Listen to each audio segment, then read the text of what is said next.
Assalamualaikum warahmatullahi wabarakatuh. Apa kabar semuanya, saudara-saudariku? Semoga semuanya dalam keadaan sehat walafiat. Di sini saya Andi Samsul Bahri akan menjelaskan materi tentang kurban. Baik, langsung saja kita mulai.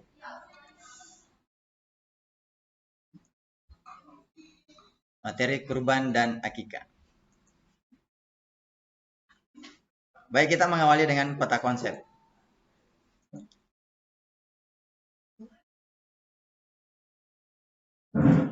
Di dalam peta konsep, di dalamnya terdapat pengertian kurban, hukum kurban, sejarah kurban, ketentuan hewan kurban, kemudian tata cara penyembelihan kurban, kemudian pemanfaatan daging kurban. Selanjutnya, kita akan melihat indikator atau pencapaian dalam kegiatan materi kurban ini. Peserta didik mampu meyakini nilai-nilai mulia dari pelaksanaan syariat kurban dan akikah. Yang kedua, menyebarluaskan nilai-nilai mulia dari pelaksanaan syariat kurban dan akikah. Yang ketiga, menjelaskan teladan, sikap peduli, tanggung jawab, dan rela berkorban sebagai implementasi dari mempelajari kurban dan akikah. Keempat, memelihara sikap peduli, tanggung jawab, dan rela berkorban sebagai implementasi dari mempelajari kurban dan akikah. Yang kelima, mengolah data ketentuan pelaksanaan kurban dan akikah serta hikmahnya. 6. Menyimpulkan ketentuan pelaksanaan kurban dan akikah serta hikmahnya. Yang ketujuh, menulis laporan hasil analisis ketentuan pelaksanaan kurban dan akikah sesuai dengan syariat. Yang kedelapan, mempresentasikan hasil analisis ketentuan pelaksanaan kurban dan akikah. Selanjutnya,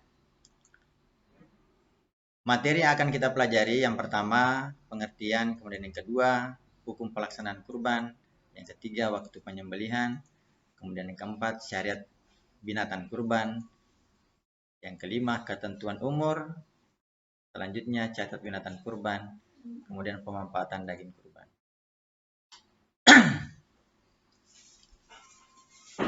Sesuai dengan sabda Nabi yang diriwayatkan oleh Bukhari, yang artinya apa saja yang dapat mengalirkan darah dan disebut nama Allah, maka boleh kamu makan. Bukan disembelih dengan menggunakan gigi ataupun kuku, dan aku akan beritahukan kepada kalian tentangnya. Adapun gigi dan tulang, sedangkan kuku itu adalah senjatanya orang habis. Kurban disyariatkan sejak Nabi Adam alaihissalam. Itu diawali dari kisah Qabil dan Habil, putra Adam yang bertengkar karena kurban salah satu dari keduanya tidak diterima. Pengertian kurban. Kurban menurut bahasa berasal dari bahasa Arab, yaitu qaraba yakrabu kurban wa kurbanan, berarti pendekatan diri atau mendekatkan diri. Sedangkan menurut istilah, penyembelihan binatang ternak yang memenuhi syarat tertentu dilaksanakan pada waktu tertentu dengan niat ibadah guna mendekatkan diri kepada Allah Subhanahu wa taala. Syariat kurban didasarkan pada perintah Allah Subhanahu wa taala dalam surah Al-Kautsar, yaitu inna atoina kal kausar fasalli rabbika wanhar inna syani'aka huwal abtar. Yang artinya, sesungguhnya kami telah memberimu Muhammad nikmat yang banyak, maka laksanakanlah sholat karena Tuhanmu dan berkurbanlah. Sungguh orang-orang yang membencimu dialah yang terputus. Kemudian dijelaskan juga dalam surah Al-Hajj ayat 34, walikulli ummatin ja'alna mansakan, dan bagi setiap umat telah kami syariatkan penyembelihan kurban. Selanjutnya kita masuk kepada hukum. Hukum kurban merupakan sunnah muakkad, yakni orang Islam yang telah mampu menyembelih kurban tetapi tidak mau melaksanakannya, maka ia tercela dalam pandangan agama. Dalam hadis Nabi dikatakan kutiba alayyan naharu wa laysa biwajibin bikum. Diwajibkan kepadaku berkurban dan tidak diwajibkan atas kamu. Sebagian ulama mengatakan wajib dengan dasar man wajada sa'atan walam yudakhi fala yakrabanna musallana. Barang siapa yang memiliki kemampuan tetapi tidak berkurban, maka janganlah menghampiri tempat sholat kami. Selanjutnya, sejarah perintah kurban. Perintah kurban bermula ketika Allah memerintahkan Nabi Ibrahim alaihissalam menyembelih Nabi Ismail lewat mimpi.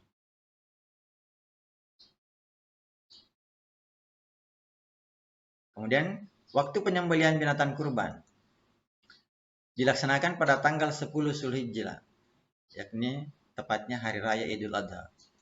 Kemudian ditambah dengan 3 hari tasyrik, yaitu tanggal 11, 12, dengan 13 Zulhijjah.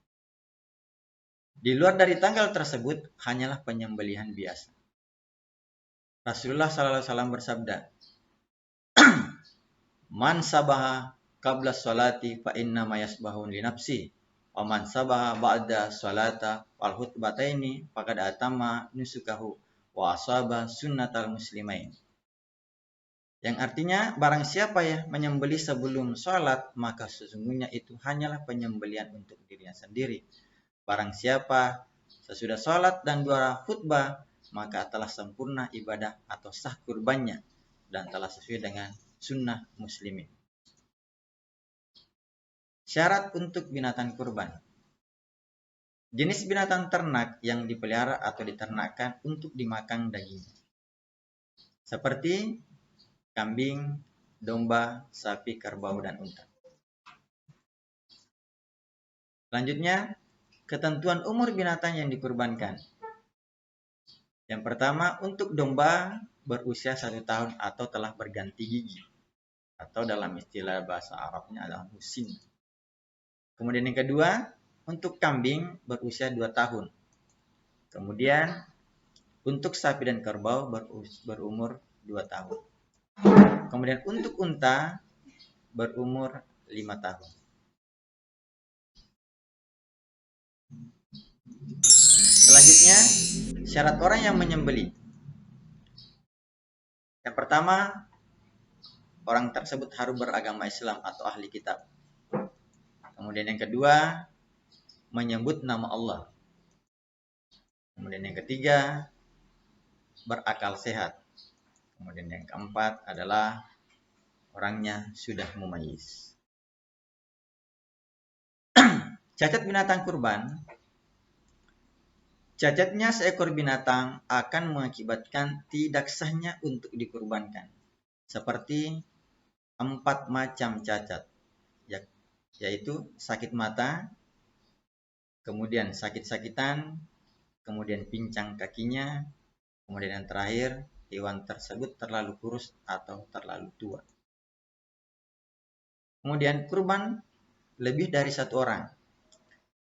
Perbandingan hewan kurban dengan orang yang berkurban, untuk domba dan daging hanya berlaku 1 orang. Sedangkan sapi, kerbau, dan unta bisa berlaku 7 sampai dengan 10 orang. Pemanfaatan daging kurban. Daging kurban harus dibagi habis kepada fakir miskin dan sebagian untuk dirinya sendiri. Dalam surah Al-Hajj ayat 8, Fakulu minha wa'imul ba'isal fakir. Maka makanlah sebagian darinya dan sebagian lagi berikanlah untuk dimakan orang-orang yang sengsara dan fakir. Sunnah dalam menyembelih binatang. Yang pertama, orang yang menyembelih hewan harus menghadap kiblat. Kemudian yang kedua, menyembelih pada pangkal leher hewan. Kemudian yang ketiga, menggunakan alat yang tajam. Kemudian yang keempat, mempercepat proses penyembelihan. Demikianlah materi tentang kurban. Mudah-mudahan apa yang saya sampaikan dapat dipahami dan dapat diperhatikan, insyaallah. Demikian dari